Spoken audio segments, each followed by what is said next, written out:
¿Qué tal? Los saludamos en una nueva transmisión de Semana Noticias. Recuerden muy bien, el primer canal digital de Colombia. Hay una controversia completa acerca, en redes sociales, en el escenario público, acerca de lo que puede pasar o no si Rodolfo Hernández gana la segunda vuelta presidencial, es decir, si se convierte en presidente de Colombia y tiene un proceso pendiente en un juzgado del circuito, un proceso que adelantó la Fiscalía en etapa de investigación y que ya se encuentra en juicio. Pues la gente ha dicho a través de redes sociales que no importa si él gana o no la presidencia, tiene que responder por ese proceso.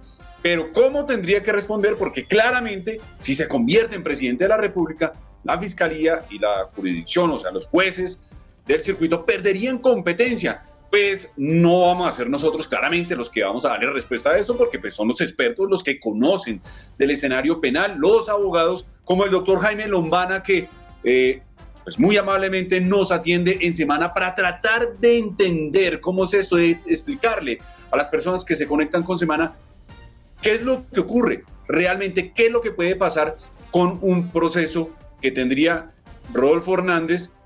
¿Qué pasaría si llega a ser presidente de la República? Doctor Lombana, pues muchas gracias por estar con Semana. Muy buenas tardes, un saludo respetuoso a la audiencia de Semana.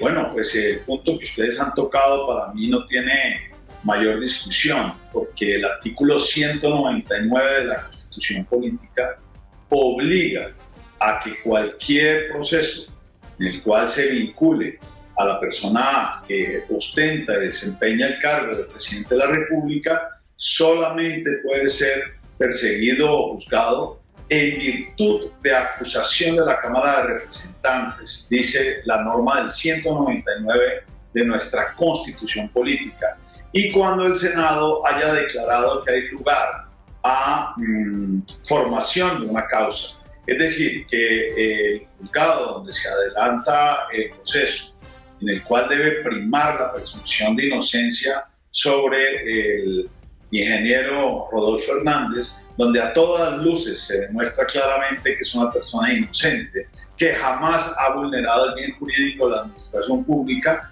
pues evidentemente la Cámara, como órgano colegiado, debe entrar a revisar esa acusación como consecuencia del fuero especial que detenta el presidente de la República, sea electo o posesionado. De tal manera que la razón de ese fuero especial es precisamente la de servir de garantía ante la autonomía, la independencia y el funcionamiento de los órganos del Estado. Así lo ha dicho nuestra Corte Constitucional, entre otras, en una sentencia muy importante de otro gran santanderiano, que es el magistrado Nilson Pinilla, por allá en el año 2008. De tal manera que quienes hoy día dicen que pasa directamente a la Corte Suprema o al Senado de la República a hacer un mero control formal, están pensando con un deseo electoral y no con las ciencias del derecho ni con las normas constitucionales de nuestro país. O sea, para tratar de entenderlo, doctor Lombana, es decir, el juez que adelanta el proceso es en este momento quien, bueno, en una eventual elección donde Rodolfo Hernández quede como presidente de la República, ese juez tendría la responsabilidad de dar ese trámite, de dar ese traslado, o la misma Fiscalía tendría que hacerlo, o la defensa de Rodolfo Hernández. ¿Quién tiene la responsabilidad de hacer ese trámite hacia la comisión? Por supuesto, en el evento de que el ingeniero Rodolfo Hernández gane la segunda vuelta, inmediatamente, adquiriendo esa calidad por voluntad del pueblo colombiano, por voluntad de la nación colombiana, el juzgado de oficio debe enviar ese expediente a la Comisión de Acusaciones de la Cámara de Representantes. Insisto, no es un tema de interpretación, no es un tema de debate, no es un tema de posturas electoreras o electorales. Quien respete el derecho sabe que el artículo 199 es absolutamente contundente, en el cual un presidente de la República, para tener un proceso penal, debe haber sido acusado por la Cámara de Representantes. Y la razón de ser de ese fuero, precisamente, es la de garantizar la independencia, autonomía y funcionamiento de los órganos del Estado. Luego ese fuero opera como un plus, como una garantía institucional para la dignidad del presidente de la República. Pero este no es el único caso, y yo veía como otros abogados de manera equivocada en mi concepto y bastante sesgada equiparaban con otros procesos donde sucedió lo contrario. Es que una cosa es que un ciudadano normal adquiera la calidad de presidente de la República, en cuyo caso el fuero obliga a que vaya a la comisión de acusaciones, y la comisión de acusaciones debe estudiar nuevamente y valorar nuevamente la fundamentación de una eventual o no acusación como requisito impuesto por ese artículo 199. Después existen otros pasos, pero son pasos hipotéticos en el caso, y solo en el caso, donde la Cámara de Representantes reafirme la voluntad de acusar. Si no lo hace, pues evidentemente retornará a la valoración, la investigación, que es el escenario al cual debe llegar el proceso, a valorar nuevamente los elementos de prueba, y esa es la razón de ser del fuero especial del presidente de la República, contemplado, como lo he repetido, en el artículo 199 de la Constitución Política. Esto no admite interpretaciones, lo ha decantado nuestra Corte Constitucional. Cito la sentencia, la 545 de 2008, del magistrado Nilson Pinilla, donde claramente se definen esos requisitos para la investigación y juzgamiento del presidente de la República. En ese escenario, doctor Lombana, digamos, la Fiscalía ya hizo una etapa de indagación, de investigación, y finalmente llevó esto a la acusación, que pues en última la Fiscalía lo que está haciendo es un trámite, hace su investigación y cumple con el trámite de llevarlo a esa acusación, porque por otro lado entonces estaría echando para atrás su propia investigación. Pero si lo llevan allá a la comisión debería investigar nuevamente, mirar si es necesario investigar, o se conmuta esa acusación con la, no sé, o arranca también desde la acusación. El obrar de la Fiscalía General fue un obrar de valoración, de investigación, pero por supuesto de valoración. Pero cuando se trata de la dignidad del presidente de la República, esa valoración, para que pueda surtir un proceso penal, debe obligatoriamente realizarse por la Comisión de Acusaciones de la Cámara de Representantes. Sin esa acusación de la Comisión de Acusaciones no puede haber proceso penal. Es un requisito de procedibilidad por mandato constitucional. De tal manera que acá poco importa lo que opinen las redes sociales, o un abogado de izquierda, o un abogado de derecha, o un abogado de centro, no. La Constitución es clara y contundente. El juez enviará el proceso de manera inmediata, en ese supuesto electoral de ganar la segunda vuelta, a la comisión de acusaciones.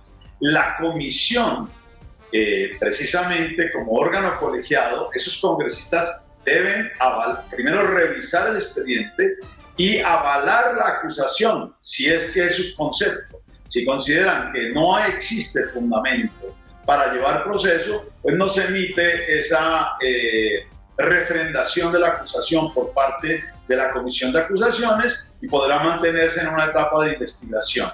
Es decir que ese es un requisito fundamental. No es que pase automáticamente al Senado y a la Corte Suprema. Eso no es cierto, eso no es lo que contempla nuestra Constitución, y eso no es lo que ha dicho la jurisprudencia de nuestra Corte Constitucional.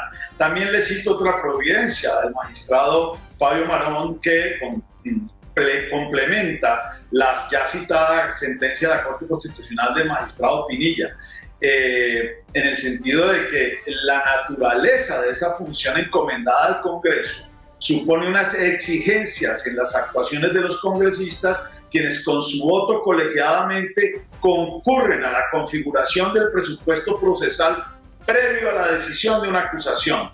De tal manera que el que la Fiscalía haya proferido una acusación en un proceso ordinario no se puede equiparar jamás a el requisito que impone la Constitución en el artículo 199, de que la única acusación válida para llevar a un proceso a quien es elegido presidente de la República es la de la Comisión de Acusaciones. Por supuesto, doctor. Y hay otra cosa que me parece importante tratar de entender, es hay varias personas que aparecen en ese proceso contra Rodolfo Hernández. esas otras personas, pues claramente solo podría haber una elección de presidente, una sola persona. Las otras personas, ¿qué pasa? Ahí hay lo que se conoce como una ruptura procesal. No sé si usted Exactamente, usted tiene toda la razón. Se genera una ruptura procesal en razón o con fundamento en ese fuero especial que contempla el artículo 199, pero que además es complementario del artículo 175 de la Constitución Política, concretamente numerales 2 y 3, que señalan claramente cuáles son los pasos y los requisitos de procedibilidad para llevar a un presidente electo o a un presidente en ejercicio a un proceso penal. Insisto, para que le quede claro a la opinión pública, solamente se podría llevar al doctor Hernández en caso de ser electo si la comisión de acusaciones refrenda la acusación, y ese es un requisito constitucional.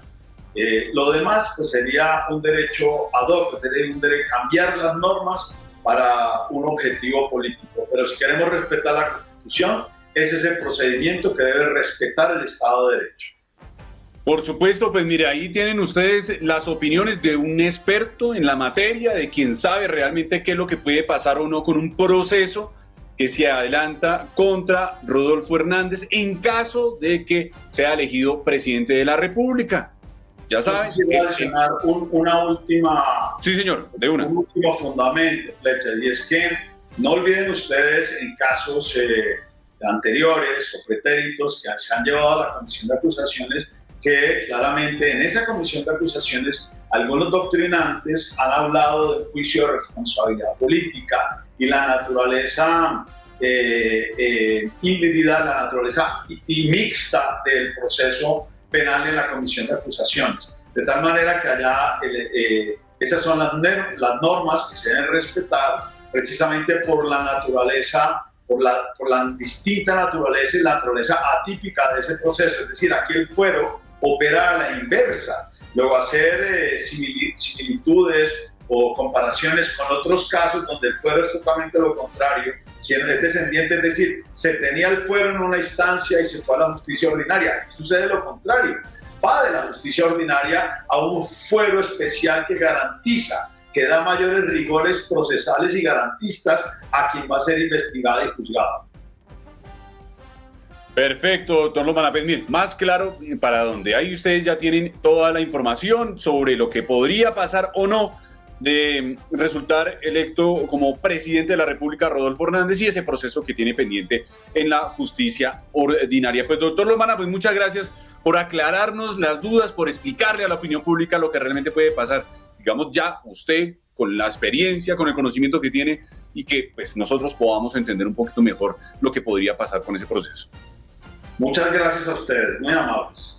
Y por supuesto, a todas las personas que se conectan con Semana, también les damos las gracias y pueden compartir esa información. Miren, hay muchas dudas respecto a esto, son dudas que estamos solucionando con la visión, con la opinión, con la experiencia de quienes saben de la materia, con los expertos en derecho penal, lo que podría ocurrir o no con ese proceso que se adelanta contra el ingeniero Rodolfo Hernández en la justicia ordinaria si llega a quedar como presidente de la República. Toda esta transmisión la podrán ustedes repetir, la podrán compartir a través de las redes sociales y por supuesto también leer a través de semana.com. Recuerden muy bien que esto es Semana Noticias, el primer canal digital de Colombia.